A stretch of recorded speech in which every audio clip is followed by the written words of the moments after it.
أعوذ بالله السميع العليم بسم الله الرحمن الرحيم الحمد لله رب العالمين والصلاة والسلام على رسول الله وعلى آله وصحبه ومن تبعه ووالاه سبحانك لا علم لنا إلا ما علمتنا إنك أنت العليم الحكيم رب اشرح لي صدري ويسر لي أمري واحلل عقدة من لساني يفقهوا قولي اللهم افتح حكمتك وانصر علينا من غداء رحمتك يا أرحم الراحمين Rabbi yasir wa la tu'assir wa tamim bil khair.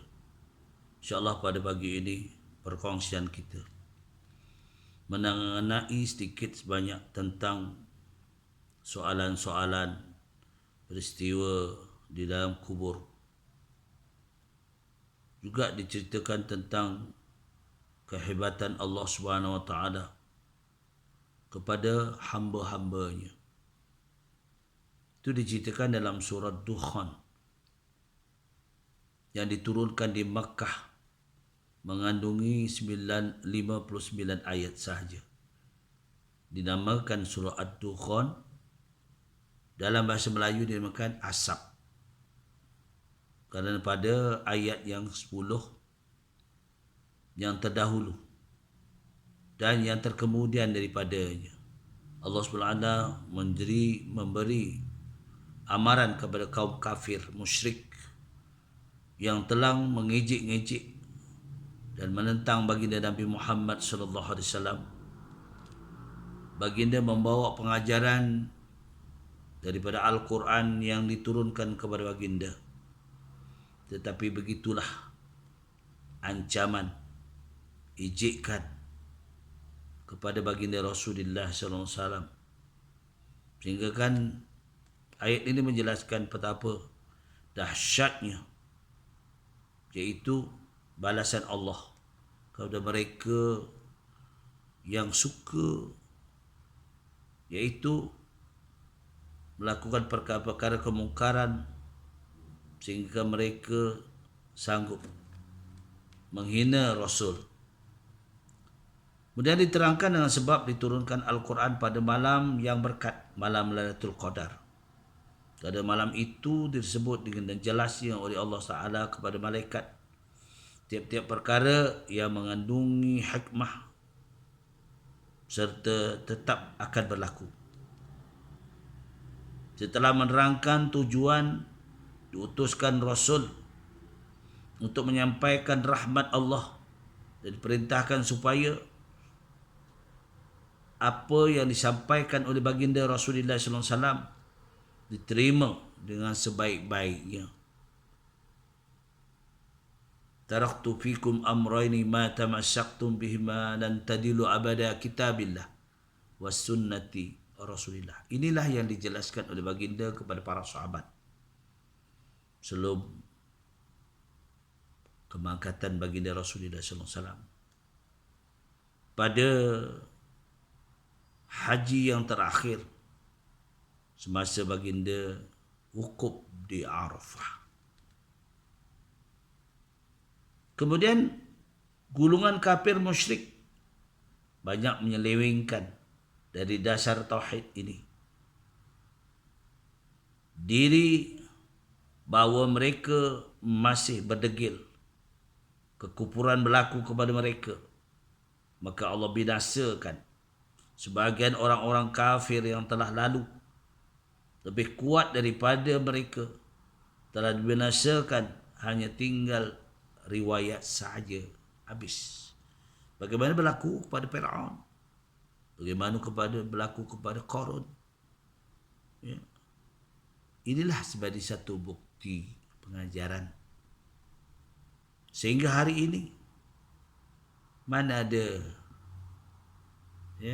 mayat yang ada pasport. Qarun saja ada pasport, boleh dibawa sada, bawa ke sini. Tujuannya untuk jadi satu hikmah pengajaran kepada umat Islam di zaman baginda Nabi Muhammad, umat baginda Nabi Muhammad sallallahu alaihi wasallam. Sesungguhnya kerana Qarun sangat mengaku diri sebagai Tuhan, angkuh, sombong,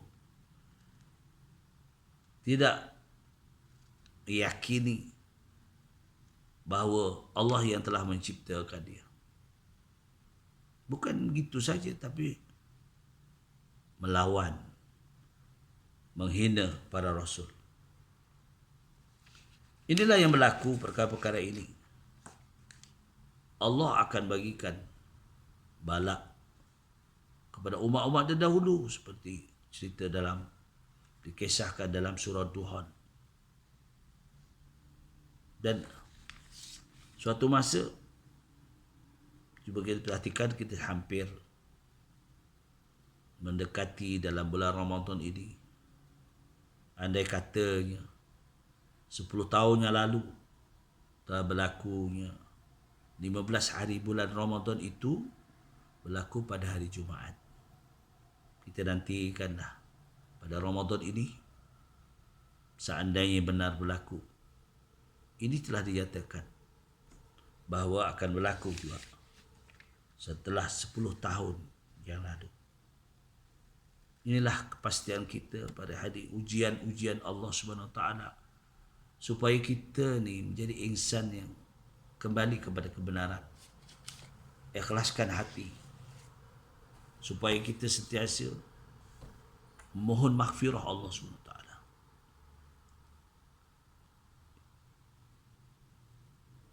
Inilah yang kita hadapi hari ini. Jadi kita sebagai insan yang yakin, percaya, mentaati ajaran Rasulullah sallallahu alaihi wasallam, supaya hati kita sentiasa bersih. Allah menjelaskan dalam firman-Nya dalam surah Ar-Ra'd ayat 27, allazina amanu wa tatma'innu qulubuhum bi dzikrillah, ala bi dzikrillah tatma'innul qulub. Orang-orang yang beriman hatinya tenteram. Dia tak ada masalah sebenarnya. Jiwanya akan tenang kerana selalu ingat kepada Allah SWT. Sebab itu hatinya terusik.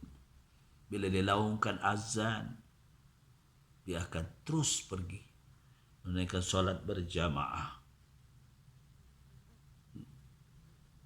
Sebagaimana dinyatakan oleh Allah dalam surah Anfal ayat 2. Innamal mu'minuna alladhi dzukirallahu wajilat qulubuhum. Sempurnalah iman seseorang itu apabila jiwa hatinya terusik. Bila mendengar laungan azan, zikrullah, jiwanya rasa seronok. Sebab inilah masyarakat hari ini mengabaikan tanggungjawab sebagai seorang beriman, bertakwa kepada Allah SWT. Sebab itulah Allah menjelaskan dalam surah Al-Mu'minun ayat 115, apa hasibatum annama khalaqnakum abathan wa annakum ilaina la turja'un. Apakah patut kamu menyangka bahawa kami hanya menjadikan kamu dengan percuma saja? Tidak.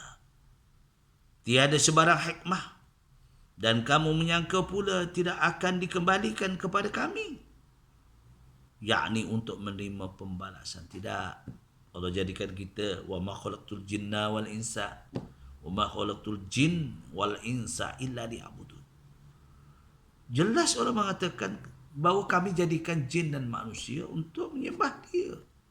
Yang kita hari ini lupa dengan keseronokan dunia, lupa.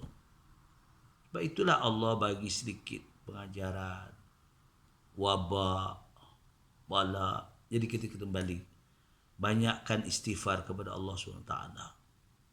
Semasa Allah bagi hayat kehidupan kita. Kerana Allah jadikan manusia sebaik-baik kejadian.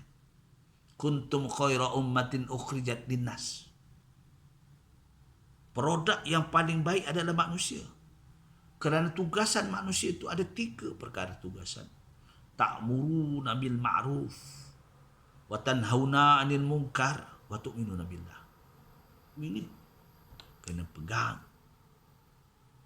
Mengajak kepada kebajikan, menegah kemungkaran, beriman kepada Allah Ta'ala. Andai kita lalai, andai kita alfa, andai kita sentiasa seronok dengan dunia, lupa kepada Allah Ta'ala, tanggungjawab kita yang mesti kita lakukan. Masyarakat hari ini kita perlu prihatin. Sebab itulah Allah uji kita dengan berapa balak, wabak. Sebab kelalaian kita. Allah dah uji sikit aja, tak banyak. Tapi kita manusia menghadapi sukar. Hanya kembali pada Allah sama-sama. Diri saya, tuan-tuan, dalam perkongsian pada pagi ini. Apa amalan yang kita yang sentiasa kita istiqamah? Pertama, kita munajat pada Allah SWT yang kita sama-sama amalkan. InsyaAllah bangun awal, disunahkan kita mandi. An-nazafatu minal iman, kata Rasulullah SAW dalam sabdanya. Kebersihan itu setengah daripada iman. Sebab itu Islam disunatkan mandi, apa namanya? Mandi fajar. Bangun mandi. Kita ikut cara apa yang diajar oleh Rasulullah SAW. Mandi selalu dengan mandi fajar, niat sunnah, dapat sunnah. Lepas tu kita ambil uduk. Kalau mengikut apa yang dilakukan oleh Sayyidina Bilal, hingga Sayyidina Bilal itu, walaupun Rasulullah tak buat, tapi Rasulullah seronok dengan apa yang dilakukan oleh Sayyidina Bilal bin Rabah. Dia ambil uduk, dia tak pernah langkang daripada uduk, kemudian dia sembahyang solat uduk. Walaupun Rasulullah tak buat, tapi Bilal bin Rabah. Sebab itu ketika baginda Isra' dan Mi'raj, Allah pendengarkan perjalanan Sayyidina Bilal itu di dalam syurga. Allah Rabbi, hebatnya. Dia orang biasa. Dia daripada hamba abdi. Kemudian dimerdekakan dengan bayaran yang tinggi. Yang telah diimpakkan duit daripada Abu Bakar Siddiq radhiyallahu anhu dan memandangkan Bilal bin Rabah ini tentu kekuatan imannya, yakin kepada Allah SWT. Inilah yang berlaku. Supaya kita sentiasa ingat. Lepas tu kita buat solat. Solat pertama kalau kita nak buat solat, ba'dal wuduk boleh 2 rakaat. Seeloknya kita buat, lepas tu kita buat solat taubat. Solat awabin ma'al istigharati. Ini diceritakan dalam kitab Hidayatus Salikin. Aku ni sembahyang, taubat dan istigharah, menyerah diri kepada Allah. 2 rakaat. Kemudian solat tahajud sebelum waktu subuh. Sembahyang hajat. Setelah kita sembahyang hajat, pada rakaat pertama kita baca Fatihah, lepas Fatihah baca ayat kursi. Allahu la ilaha illal hayyul qayyum sampai akhir ayat. Kemudian disambung dengan surah Al-Kafirun.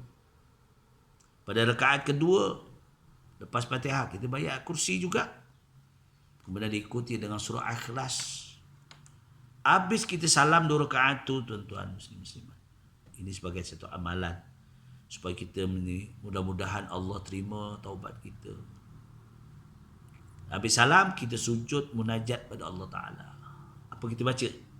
Selawat kepada baginda Rasulullah SAW 10 kali. Kemudian tasbih kepada Allah SWT 10 kali. Subhanallah walhamdulillah wa la ilaha illallah wallahu akbar. Dengan akhir yang ke-10, wala haula wala quwata illa billahil aliyyil azim.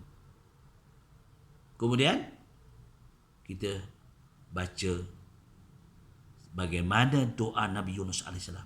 La ilaha illa anta subhanaka inni kuntu minaz zalimin. La ilaha illa anta subhanaka inni kuntu minaz zalimin. Pengakuan kita, tiada layak yang disembah kecuali Engkau ya Allah. Sungguhnya aku telah banyak melakukan kezaliman pada diriku. Kemudian kita baca ayat yang ke-80 surah Asy-Syu'ara. Wa idza maridtu fahuwa yashfin 10 kali. Apabila aku sakit, dialah yang menyembuhkan, yakni Allah Subhanahu Wa Taala. Makhluk tidak ada kuasa apa, tetapi kita kerana kita yakin kepada Allah Taala, maka Allah bagi hikmah kasih sayang kepada kita. Mudah-mudahan diri kita, ahli keluarga kita dalam jagaan Allah, sihat walafiat, tenang hati. Walaupun apa Allah bagi beberapa musibah kat kita, mudah-mudahan. Sekarang ini dalam wabak, ya, kerana manusia ni bila dia sakit, tentang sakit jiwa dia tak fikir, sakit rohani dia tak fikir. Tapi bila wabak datang menggelabah, betul tuan-tuan. Ya tak? Betul. Sebab itulah kita kena kembali kepada Allah Ta'ala dengan tulus, ikhlas kita. Ikhlas bila kita rasanya. Sebab itu, baginda Rasulullah SAW pernah ditanya oleh malaikat Jibril AS. Ma makna Islam? Ma makna iman? Ma makna ihsan? Ini betul hadis yang dinyatakan oleh Umar ibn Khattab radhiyallahu anhu. Bila dilihat Rasulullah berjumpa, duduk istiras berdepan dengan malaikat, maka ditanya. Rasulullah menjawab, Islam adalah 5 perkara yang di dalam kita tahu. Al-awalu syahadah, pengakuan. Kedua, sembahyang 5 waktu. Ketiga, berpuasa di dalam bulan Ramadan, yang mesti tak boleh tidak, fardu ain. Yang keempat, iaitu mengeluarkan zakat. Keluarkanlah daripada duit, ya, sebahagian daripada, bukan duit kita, kita tolong bawa aja. Kalau banyak duit sangat tu, kita simpan apa, kita impakkan kepada 8 asnaf yang berhak. Itu bukan rugi. Orang bagi zakat mana jadi miskin, jadi kaya, tambah kaya. Kata orang Jawa, jadi sugih. Ya, ya terane okey. Sugih lah. Yang kelima, menunaikan ibadah haji kalau mampu. Ya, mampu keuangannya, mampu kesihatannya, ya, mampu perjalanannya, semualah. Ini makna keduanya, makna iman. Iman adalah kepercayaan. Sebab itu digabungkan iman dengan Islam, tidak boleh dipisahkan. Maknanya kita mengaku je dah, aku percaya ada Allah, percaya ada Nabi, percaya semua, tapi amal tidak buat. Keyakinan tak ada pun tak boleh. Ngaku je. Ya, sebab itu minhumul mu'minuna wa aksaruhumul fasikun. Ramai orang mengaku beriman tapi fasik. Sembahyang tidak, zakatnya tidak, puasanya tidak. Ini berlaku tuan-tuan hari ini. Kita lihat bila kita kata, marilah kita kembali sembahyang. Rukun Islam selesai pun okey dah. Ya tak? Habis tu kita baca, wa iza maritu fa huwa yashfin. Apabila aku sakit, dia menyembuhkan. Yang keempatnya kita baca, Rabbana atina fid dunya hasanah wa fil akhirati hasanah wa qina adzaban nar. Ya, kita minta. Ini dijelaskan oleh Allah SWT. Fa'atahumullahu sawabad dunya wa husna sawabil akhirah wallahu yuhibbul muhsinin. Inilah perkongsian kita, mudah-mudahan. Kita buat Isra ada masa, kita buat solat duha, kita buat yang sunah-sunah Rasulullah SAW. Jadi jiwa kita tenteram, hati kita tenang, tak ada masalah sebenarnya. Yang masalah sebab kita tak mahu. Kita sukar, payah sangat, ya, untuk ibadah. Sebab itu kita boleh tengok sejarah orang-orang lama dulu. Dia bertugas. Saya ingat di kampung saya itu. Ini peristiwa betul kampung saya. Nama satu Tok Siak itu. Dia masa itu yang ada je basikal. Elektrik tak ada. Kolah ada di masjid. Dia hanya naik basikal dengan bawa, ya, 1 pelita isi minyak gas. Tapi taat, ya, pagi-pagi dia nak pergi masjid. Dia tarhim. Masa itu tak ada mikrofon lagi, tak ada semua. Tapi dia pergi, klotek lalu depan rumah saya. Allah tekunnya. Saya ingat lagi itu peristiwa. Ya, orang tua tahun 50-an yang lalu, 60-an, ya tak? Ya, ni orang-orang lama ke 70-an. Ya. Inilah kejujuran, keikhlasan hati dia. Kerana dia rasa tahu. Kita nak tahu ikhlas kita, kita rasa Allah ada di depan kita. Kita cakap pun Allah ada. Ketika mana Allah ada. Kita memang, ya, di dalam ilmu tahap dengan kibdatullah. Kita dalam genggaman Allah. Tak boleh lari. Semuanya tak berlari. Keikhlasan kita kerana Allah SWT. Maka kita kena kembali kepada Allah Ta'ala.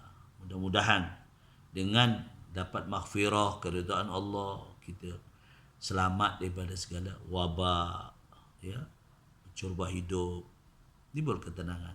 Sebab itu amalan, satu keyakinan kita dalam mentauhidkan Allah Subhanahu Wa Taala.